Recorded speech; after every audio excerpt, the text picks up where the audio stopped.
Agar agar powder বা cornflour ছাড়াও কিন্তু এত সুন্দর ডেজার্ট আপনারা প্রত্যেকে এখন থেকে বাড়িতে বানিয়ে নিতে পারবেন খুব সহজে। কতটা স্পঞ্জি দেখুন, আর দেখে বা খেয়ে কিন্তু কেউ বুঝতেই পারবে না যেটা কি দিয়ে বানানো। দেখবেন শুধু যে খাবে সে একবার খেলে কিন্তু বারবার খেতে চাইবে, এতটাই টেস্টফুল হয়।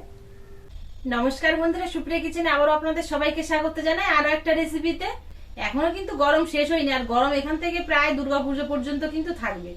তো এই গরমের সময় আমরা বিভিন্ন রকম ডেজার্ট বা ঠান্ডা ঠান্ডা বিভিন্ন রকম ড্রিঙ্কস খাই যাতে শরীরকে ঠান্ডা রাখে। এই গরমের সময় ঠান্ডা ঠান্ডা ডেজার্ট কিন্তু খেতেও ভালো লাগে, মুখে রুচিটা ফিরে আনে।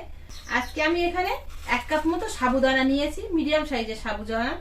খুবই সহজ পদ্ধতিতে আর খুব কম উপকরণে এই ডেজার্টটা বানাবো। আশা করছি আপনাদের সকলের ভীষণ পছন্দ হবে, আর একদম অন্যরকম ভাবে বানাবো।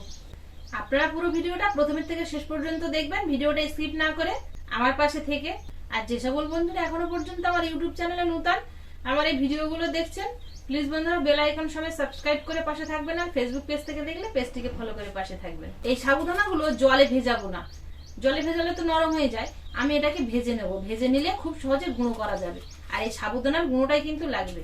কড়া বসিয়ে দিয়েছি, এবার গরম কড়ায় ভেজে নেব।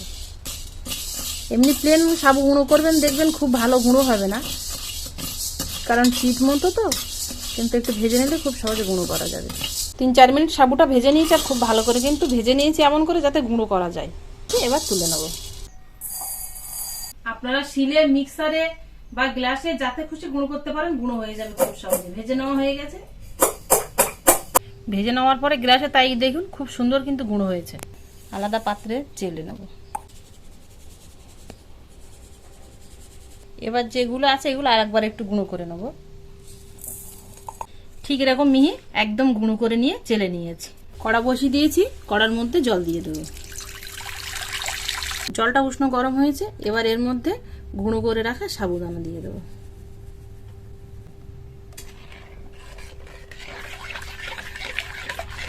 দলাগুলো ভেঙে দেবো। অনবরত নাড়তে থাকতে হবে, নইলে কিন্তু নিচে বসে যাবে। এবার একটা প্লেটের মধ্যে 2-4 ফোঁটা সাদা তেল মাখিয়ে নেব। সাবুটা কিছুক্ষণ জাল করে নিয়েছি, এবার এর মধ্যে দিয়ে দেবো 3 চামচ মতো চিনি। এবার সাবুটা জাল করে নিয়ে পুরোপুরি একদম একটা আঠালো দইয়ের মতো করে নেব।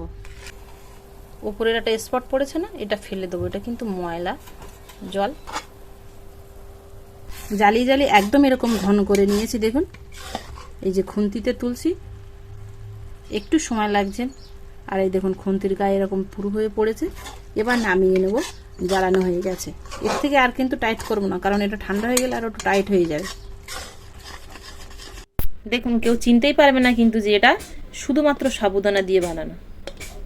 কালারটা একদম স্বচ্ছ। 1 ঘন্টা সেট হতে দেব। আলাদা পাত্রে নিয়েছি লিকুইড দুধ, আর দুধটা কিন্তু আমি আগে থেকে জ্বালিয়ে নিয়েছি। এখন হালকা একটু উষ্ণ গরম আছে, এর মধ্যে দিয়ে দেবো 2 চামচ চিনি। উষ্ণ গরম আছে তাই চিনিটা কিন্তু গলে যাবে 1-2 মিনিট পরে, একটু এরকম ঘুটে নিলে। আর এর মধ্যে দিয়ে দেবো একটা 10 টাকা দামের প্যাকেটের গুঁড়ো দুধ। দুধটা আর চিনিটা দিয়ে খুব ভালো করে মিশিয়ে নেব। এই সাইডে সাবুটা আমি সেট হতে রেখে দিয়েছিলাম 1 ঘন্টা, বেশিক্ষণ কিন্তু রাখতে হবে না, তার মধ্যেই কিন্তু জমে গেছে। এবার এটাকে আমি একদম ছোট ছোট পিস পিস করে কেটে নেব। এটা সেট হয়ে যাওয়ার পরে দেখুন পুরো একদম স্বচ্ছ কাঁচের মতো হয়ে গেছে, কেউ দেখলে কিন্তু চিনতেই পারবে না। আর দেখুন কানা দিয়ে এরকম খুব সুন্দর উঠে আসছে। এবার একটা ছুরি নিয়েছি, ছুরিতে একটু তেল মাখিয়ে নেব, আর এই ছুরির সাহায্যে একদম ছোট ছোট পিস করে কেটে নেব। আর এরকম দেখুন কত সুন্দর কাটা যাচ্ছে আর উঠে আসছে এরকম। আপনারা ভাবতেই পারবেন না যে সাবুদানা দিয়েও এত সুন্দর ডেজার্ট বানানো যায়।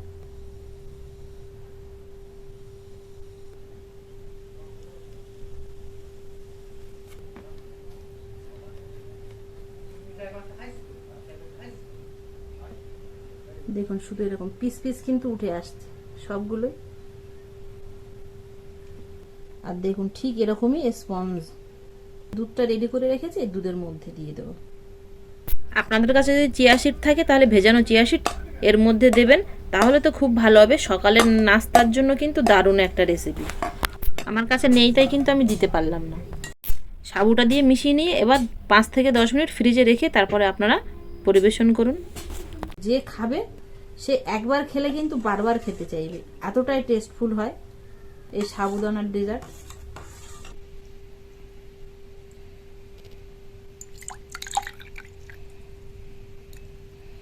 দুধটা আমি একটু হালকা রেখেছি, দুধ তো একটু হালকা খাওয়া ভালো, অত গাঢ় না করে। তো আপনারা চাইলে দুধটা একটু গাঢ় করে নিতে পারেন।